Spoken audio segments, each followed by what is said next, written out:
Welcome to Rojo Rest Hour, your ultimate destination for rest, peace, and power. I'm your host, Dr. Michelle Majors, and every episode is dedicated to one thing: helping women slow down, let go of the hustle, and embrace the flow. It's time to rest. Hey everyone, and welcome to the Rojo Rest Hour, where we talk about the intersections of rest, peace, and all the different aspects of life. I'm your host, Dr. Michelle Majors, and today we are diving deep into the emotional terrain so many of us walk in quietly, and that's grief. I'm not having this conversation alone, though. I am joined by the incredible Michelle Haughton, grief coach, speaker, and founder of When Grief Talks. So this is the first of a three-part series, and we'll be talking about grief and healing and the intersections of rest and how they all work together. But in this powerful conversation, we're unpacking kind of this weight of the invisible grief that we carry, the toll of trauma, and how our communal rest can become a real path to healing. So I'm super excited about this episode. It's real, it's raw, and it's rooted in truth that healing is not a solo journey. So sit back and relax and hope that you really get a lot of today's episode. Michelle Haughton, thank you so much for being here. How you doing?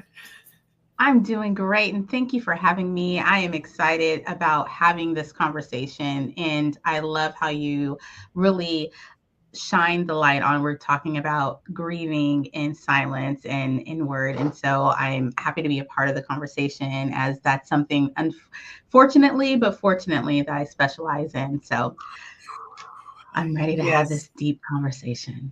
You know, this is really interesting. I remember once there was this pastor that said, either you teach that which you've been tested, or you will be tested on that which you teach. Mm-hmm. So I'm glad that you are teaching what you've already been tested.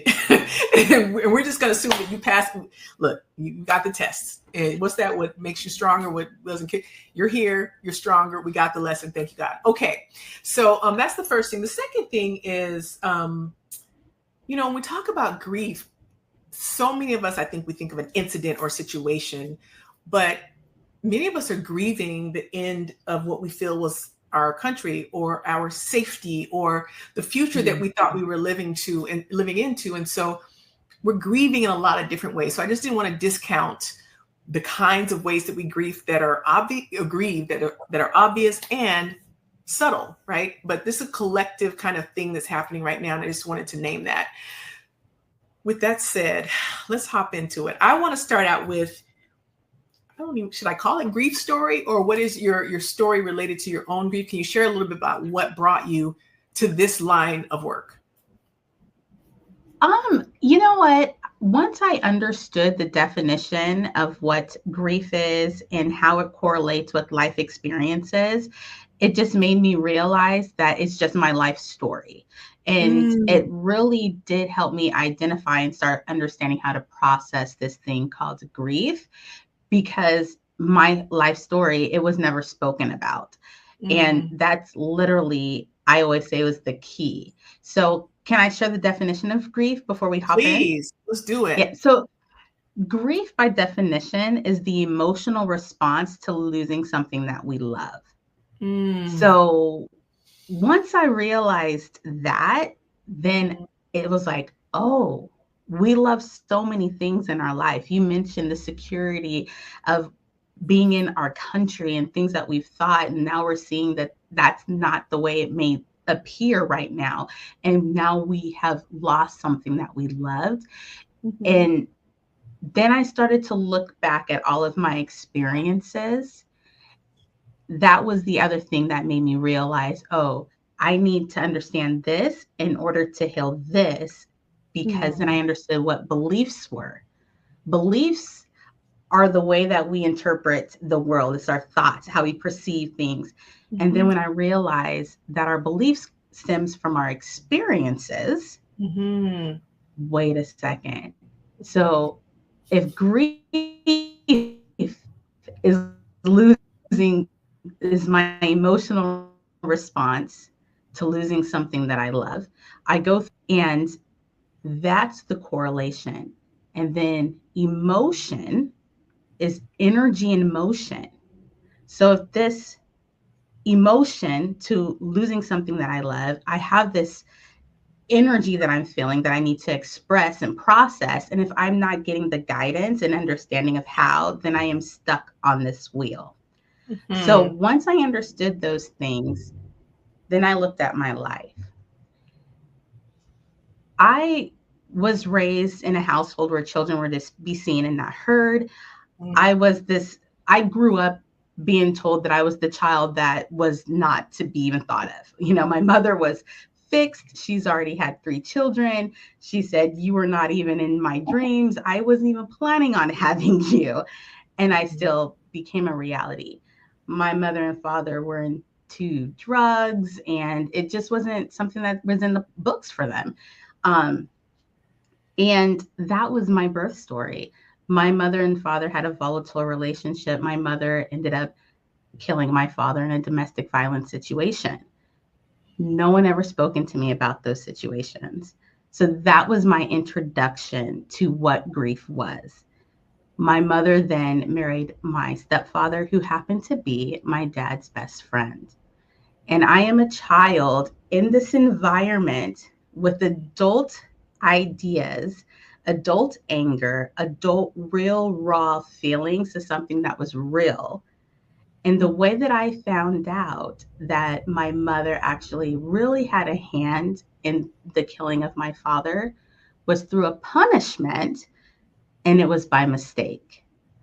So if I didn't even discover that by being a really nosy child and reading paperwork, I just happened to come along and find my father's death, the paperwork from the police department. And I could pinpoint certain words, and then I asked my mom. But what that experience did, from that moment as a child, I developed strong anger. And that anger just was like, I was angry at this person. Father's Day, I was so angry about Father's Day. I loved the experience. I had a stepfather, but I was so mad. And then I wasn't able to express my anger. So at a young age, I started to bite my arm because I was like, I can't say anything to my parents, you know, because then I'd get in trouble. I'll get popped, you know. So here I was, exactly as you described, grieving in silence as a child. So I conditioned myself to suffer without being able to express, okay, I don't understand how to process the loss of my dad. And then that transition through my adolescence, it transitioned to me being a young adult and then an adult. And eventually I said, okay, I have to really decide what's going on here. You know, I understand that I have a trigger of anger, you know, and one of the things that my mom had a real good habit of doing is whenever I did something that reminded her of my dad, it was always something negative, you know, like, oh, there's that anger. You remind me of your dad. So I've never seen a picture of my dad. However, the only thing that I was in resemblance in kind of comparison to were all the negative things. So there were moments where I'm just like, well, if I'm going to be that negative thing, then I'm just going to just be like my dad, right? Because I didn't have anything else to compare it to. But when the transition like kind of shifted from me just living in that response, in that anger, I had my own children. And then I started to kind of see history repeating itself. You know, that anger that I was seeing in myself as a child, I was now doing it as an adult. The difference was I have these little eyes looking back at me, and I just didn't want that to be little Michelle. So suffering in silence and grieving in silence was no longer an option, because now I'm teaching this next generation how to do the same thing.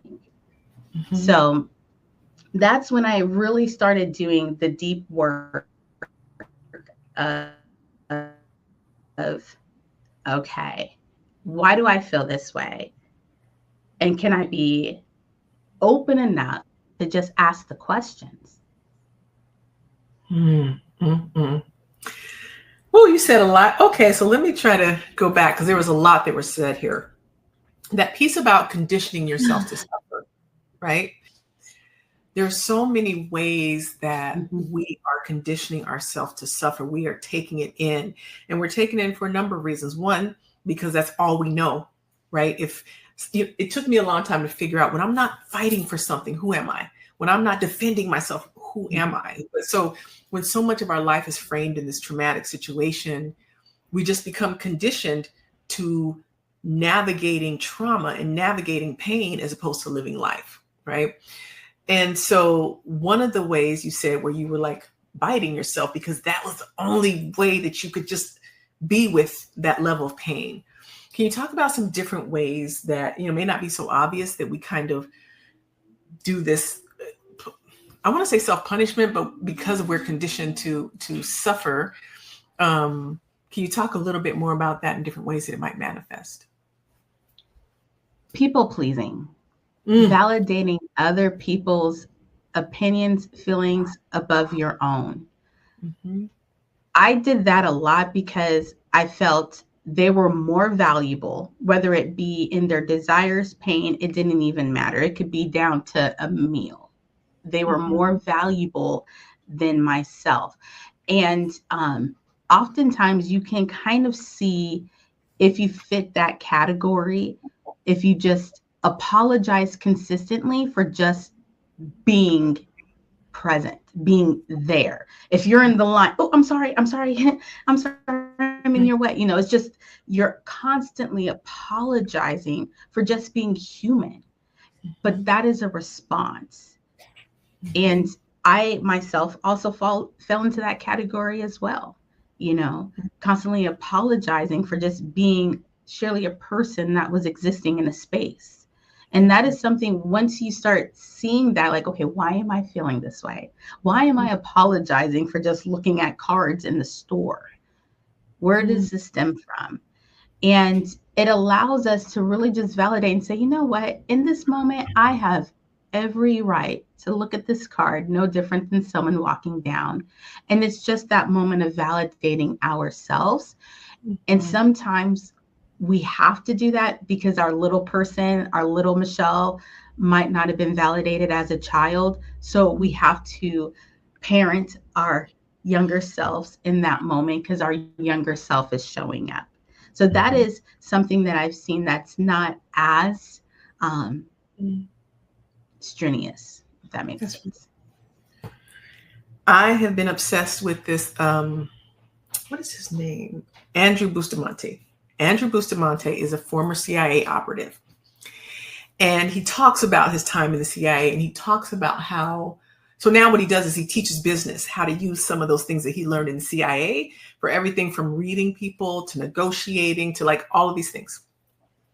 And one of the things that I just have been just clinging on to lately, because I see it everywhere, is this difference between perception and perspective. And what you've been talking about is that you see the world through this perception. And that perception is wounds, trauma, family of origin, backstory, all of these experiences that make us see this. And we hold this as truth, not a truth, but the,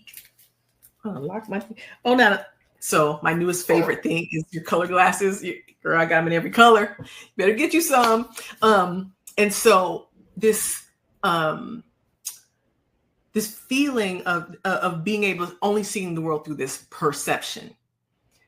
But he says, but once you have perspective, it's like perception plus context. And when you are negotiating with somebody or in conflict with somebody, the idea is that whoever has the perspective wins the day, because they are able to see beyond. They are able to see that person in a different way. They're able to see the situation in a different way. And so when I heard you say your little ones that were looking at you and holding you as, okay, I guess this is who I'm going to be in life, or this is who I should be in life, that kind of changed your perspective. That brought perspective into how you saw your own trauma. Was there is that fair to say? And two, were there other things that changed or affected your perspective of, I better do something different, or that trauma happened then, but that doesn't define me, right? So what were some of the things that helped you change your perspective other than your babies staring you in the face? One, I didn't like my coping mechanisms. I didn't like that I always had to have some help, whether it be alcohol or whatever it may be, for me to be able to speak my truth unapologetically. And I didn't like that I couldn't gauge my response until I got super angry.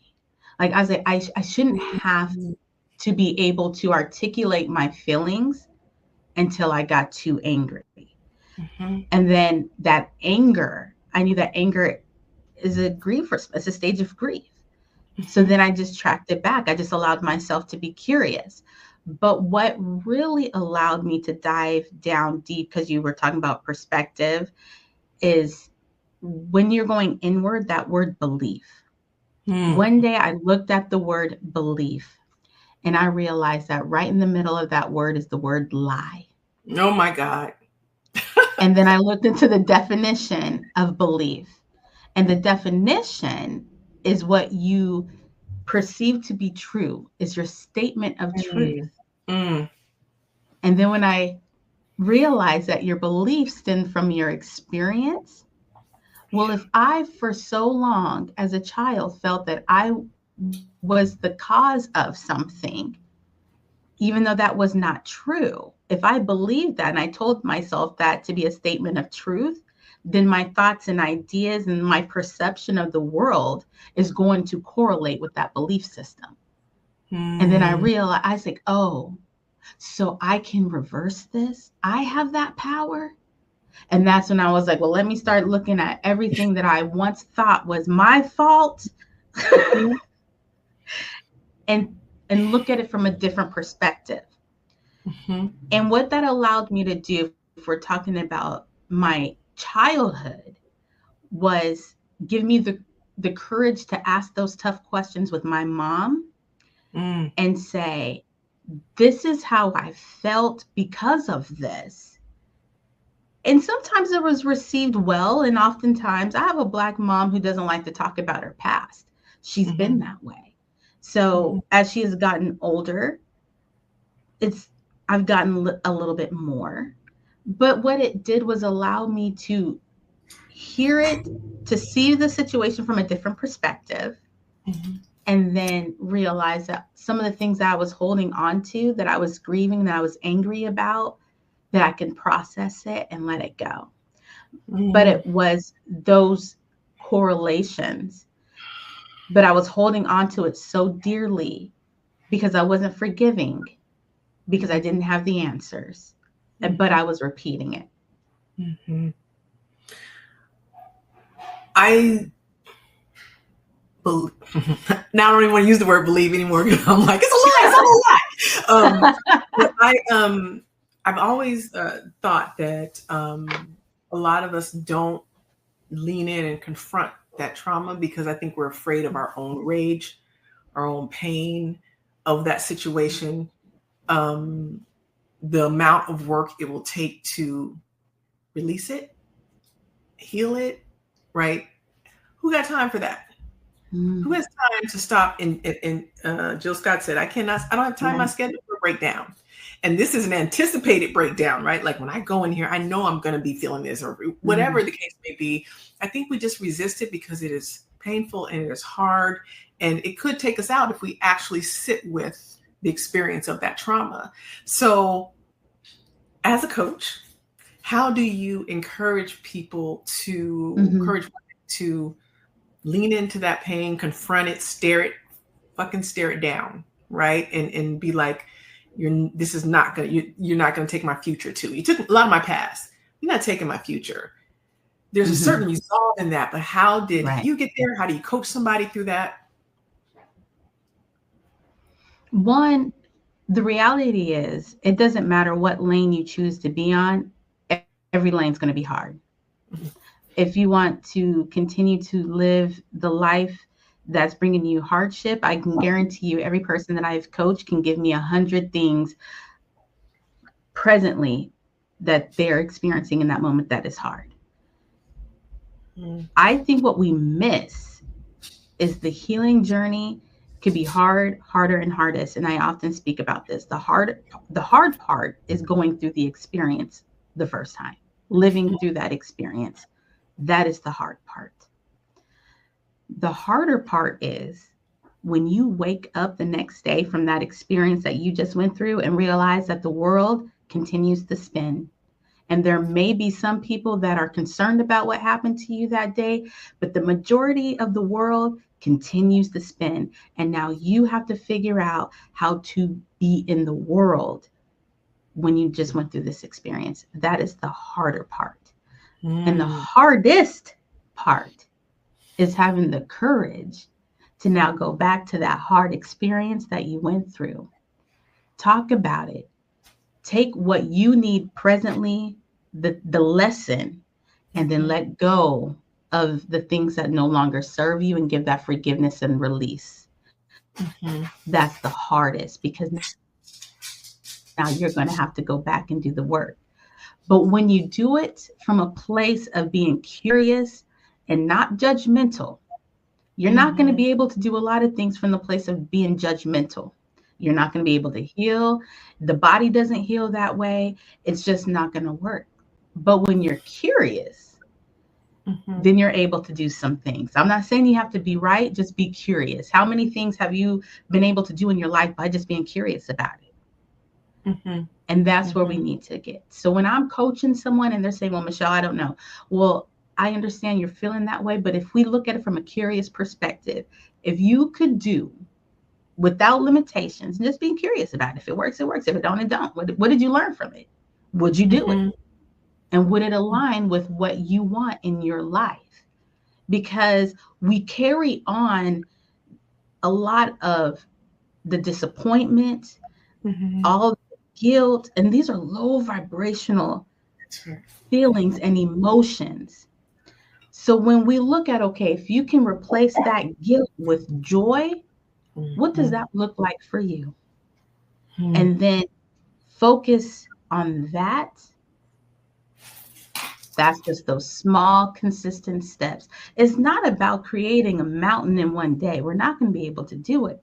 But if we promise to be inconsistently consistent with our healing journey and giving ourselves that grace and loving ourselves through the discovery and the healing, because we're going to discover so much, especially when you're pulling back the layers of our healing process, you're going to discover so much about things.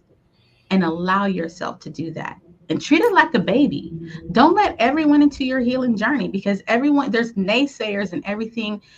Don't let everyone into your healing journey. Allow yourself to be vulnerable with yourself in a safe space so you can actually start healing from it. We need to get back to allowing ourselves to be vulnerable in our, some people have prayer closets where they cry and they ugly cry. We got to get back to that and let it feel normal. Right? Don't say you're doing something wrong, and that's what I coach on. And then I help them with the tools and modalities to make sure that they can figure out what processes work best for them so they can apply it to anything that happens in their life, because life is going to continue to happen. Yeah. But you want to make sure that you show up the way that you want to show up for those situations. We're talking about judgment, and you talked about earlier about feeling like it's my fault. And so how do we not judge ourselves when we haven't overcome and actually changed the narrative or the perspective, maybe whatever it is, that thing that happened to you, it wasn't your fault. I mean, there's, you hear stories all the time of people are like, well, yeah, this happened to me because I should not have eaten the extra cookie. I mean, it's just like all these things that we internalize. It's I got it honestly, or the abuse should have, whatever it is that we own, when it is not our fault. It is not, and especially things when we're like 8 or 9 years old and we're actually owning decisions that adults make at this, all of these things. is there I know there's not a step-by-step, everybody's different, but how do you change that? It's not your fault. You did not ask for this, you did not deserve it. How do you change that? I will tell you my experience. Once I started to do the work with myself, and then I started having the conversations with my mom, I realized that there are situations as a child that I didn't realize. I would ask my mom, well, why did you stay? Why did you do this? Or why were you angry about this? And why did you always choose work? And why did you come home and you just wanted to drink? And then why were you so mad at me? And then finally, my mom just opened up and said, your dad was a mean asshole to me, and I just didn't know how to deal with it. And she thought that she was protecting me this whole time. And so when I had my own children, what that taught me, I was just going to be honest with my kids before they come to me. So I would say, you know what, the things that I learned, and they obviously have been in situations, they live in the same household, they can feel it. So I would have the conversations. You know, I remember when. Sometimes they remembered the days and sometimes they didn't. But I opened up the conversation and allowed myself to be vulnerable because I understand and understood that I was carrying on a lot of things that they didn't realize. But I also wanted to free them for carrying it on in their lives and let them know they weren't the cause of it. Now, sometimes the response was great. And sometimes, you know, I have 3 kids and each one of them have different personalities. My oldest, who is now 22, he's now coming back and saying, I remember when you did this and you meant it in this way, but this is how it impacted me. And that hurt me. And then I open up that safe space to receive his pain and then hold him. And if it was something that I didn't understand, because the way that I don't want to blame myself nor anyone else for tools they didn't have growing up. And I am okay with saying I didn't have those tools then. I understand now. And I think by opening those conversations, it helps because we all are living this life for the first time. We're all going to make mistakes. We don't know. We do the best that we can. And sometimes someone asks for forgiveness. And however, we are all living it the best way that we can for the first time and have a little bit of that empathy.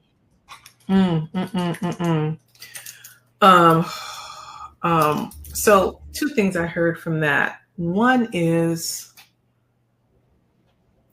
it's interesting as adults. I don't have children. But I have, you know, nieces, nephews, but you know, like I talk to their mothers, my friends.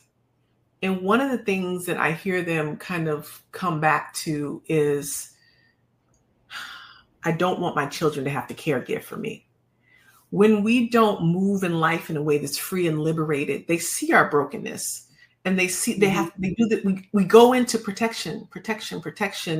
And next thing we know, we become these, you know, chronic caregivers where we can't allow people to have their own experiences.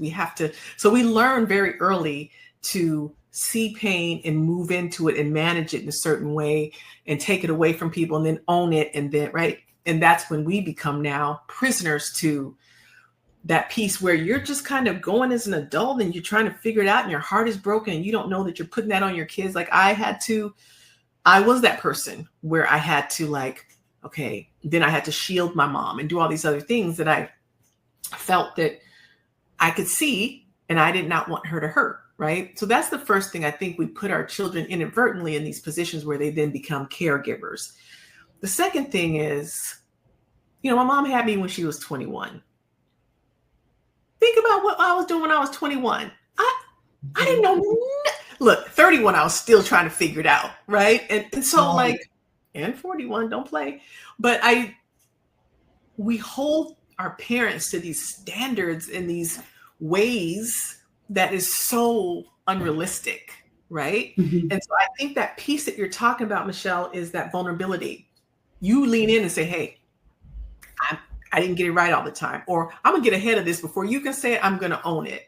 Or even if you don't get ahead of it, you give them space to acknowledge, like, I said that, right? So these Mhm. pieces around, one, not being able to or putting our burdens on them in these ways that we don't really know what we're creating. And two, that piece of how, when I look at my mom now, I'm like at 21. And then I looked at our family of origin. I looked at her father and I'm like, oof. Then I looked at Mhm. all the other, there was no way she was going to be a perfect mother.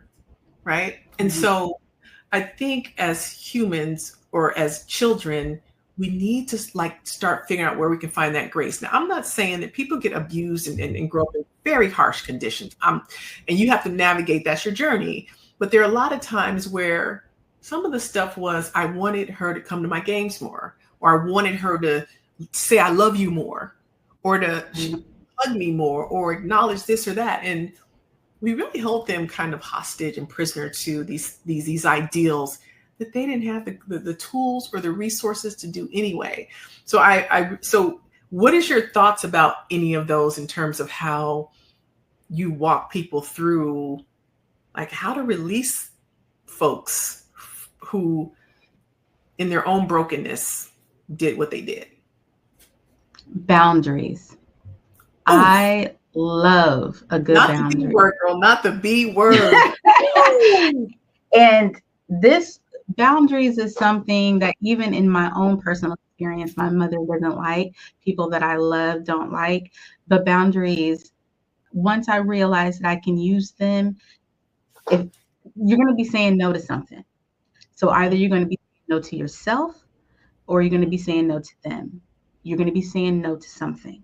So with that being said, when you're thinking about your emotional well-being, when you get sick and tired of being sick and tired, mhm, and you are now in the crossroads, it's either you or me. And in mhm, this moment, I'm choosing me, then what boundary do you need to create to allow you to continue to be walking in your alignment? mhm, I'm not worried about other people in this moment. It's about when we are working together, what is your intent and what is your purpose?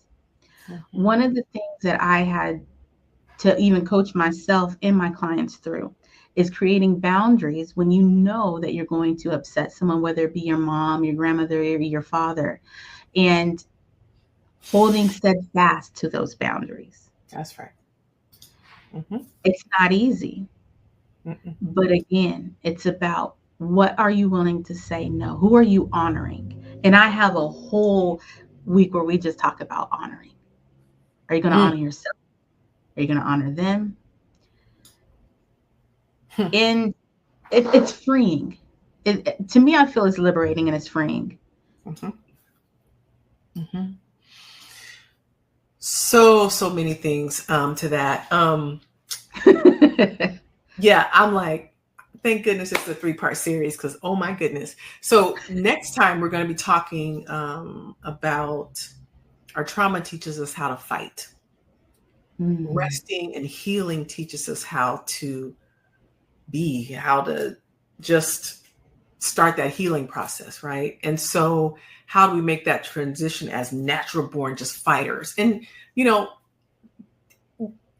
specifically for Black women, this idea of always having to fight. That's why I don't like this idea of rest is resistance, rest is radical, rest is revolutionary, rest can just, all of that just puts all of this harshness to mhm, something that should be about letting go, right? And so this idea of how do we really rest? And when I say rest, people think, oh, sitting on a couch or walking to a beach or sitting.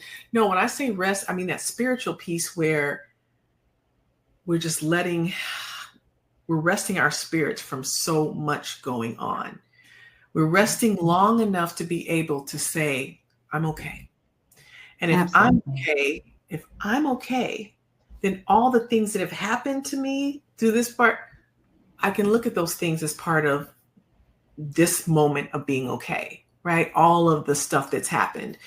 And so I'm so present to how you're talking about being able to own where you are and who you are in the moment as a means for setting your children up for success, as a means of releasing people from all the judgment, because we talk about judging ourselves, but then we judge other people who didn't have the tools or resources, understand the skills, the nothing Mm-hmm. to be able to do anything better than they did. That is so liberating for them, sure, but it's liberating for me, because that doesn't mean that you were just this horrible person. It was personal. You attacked me. It means I can have compassion and grace, because I don't know what it's like to be a 21-year-old with a child in Chicago and then moving to Africa and then coming back here and having a daughter and then moving back to Africa. Like, all, I can't even imagine, right? So there's Mm-hmm. a place that now I can kind of sit with, to say, God, that must have been hard. And I'm sorry that was your life. So last thing before I kind of want to move on a little bit, because we got to come back for part two, is this idea that we, in particular as Black women, we just carry our grief so stealth and quiet, and just we hold Mm-hmm.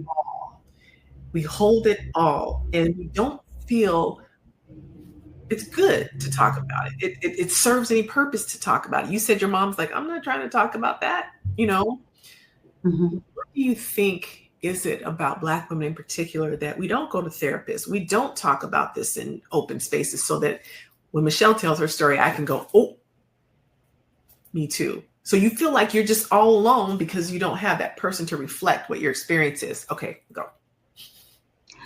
Yeah. Safety. We have generational trauma that we have to identify and allow ourselves to have this grace. It is ingrained in us, especially as Black women. We give birth to men and women. And as a mother, we have to provide that safety. And we've had our young boys murdered here in this land. We've had our daughters murdered here in this land. And so we have to hold and have really strict guidelines in our household for safety. And we Mm, carry that as the Mother Earth. And we think that it's not showing up, that we are able to hold this in quietly. However, we're not. Here's why. When we are holding this trauma inside and not processing it, it's impacting our health. Black women are the highest in having high blood pressure. We are the highest in obesity. We are the highest in heart attacks and strokes. And all of those health conditions are the number one component to unhealed trauma. mm, We're holding it all in. So mhm, the data is there. We have to start processing it because it's killing us. It's a silent killer. And that's why these conversations have to be had, because we are carrying generational trauma. We are carrying our personal trauma, and we're not releasing it, and we're not healing it. We're not getting to this place of rest. So we're lopsided here. And it's mhm, impacting us in so many ways. So we have to ask ourselves, what's more important? mhm, Everything costs. mhm, mhm. Everything costs. Yep. And that comes back to boundaries. It all comes back to boundaries. Like, all roads lead to making that internal decision that it's me, and I care for all y'all. Is me, Mhm. or, well, no, that's it at this point, right? Like, you have to take care of yourself. And so much of my whole thing about rest is because when, I was this DEI, doing this DEI stuff, and I was comfortable, and I was making money, and I was feeling just I had a rhythm around my work, and I felt like, okay. And then when that was, but for the last 2 years, I've been like, okay, I'm getting tired. I'm getting tired. And the more things got harder in the world, the more anxiety people were laying on me. Right. And I'm like, okay, I think I got it. And then when it was gone, my initial reaction is to go into fear mode. But oh my God, the idea of the laying down the burdens of all of that energy, but I had to go through months of like this brain fog where I thought I had dementia, and I thought it was, and then the panic attacks. All of that was coming out. It had built up, built up, built up, built up. And so I use this analogy that it's kind of like when you go on a roller coaster, you go to Disney World, Seattle Center, where Seattle Center still think, okay, whatever.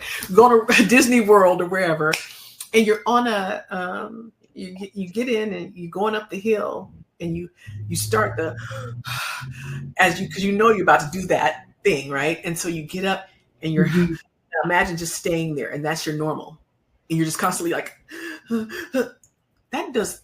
that wreaks havoc on the body, right? And so by the time I did my whoosh, there was panic attacks, there was brain fog, there was fatigue, like just I'm not getting out of bed today. I get out of bed and be like, good for you, girl. Right. You did it, right? That was the win. And so all of that, if it's locked in our bodies, it's going somewhere. And so getting back to your point about and so part of that rest is slowing down enough to even recognize that we're here all the time, right? So, and part of this manifests itself as anger and rage, and I'm fighting, and I'm a fighter, and everybody's, all of the stuff that we do. And now everybody's talking about what it'd be like to live that soft life. Girl, live that soft life, girl. None of this, I'm a, all of that. So how do we make that transition? So I'm excited to talk about that. In our next episode, we're talking about rest. We're talking about how to manage that fighter warrior spirit that has gotten us so far, but it may not be serving us when we're trying to just be and breathe. So that's what we'll be talking about next time. And I am so excited to talk about it with you. And thank you so much for being here. Any closing thoughts before we hop off? Love yourself through discovery and healing, because this healing journey is going to be an amazing one, and everyone is so worth it. Awesome. Thank you so much. And we will see you next time. Thanks, Michelle. Hey, we certainly hope you enjoyed what you heard today. If you did, please do all the things you know to do on the socials. Like, subscribe, come back and join us. But above all, get rest. Hey, we certainly hope you enjoyed what you heard today. If you did, please do all the things you know to do on the socials. Like, subscribe, come back and join us. But above all, get rested.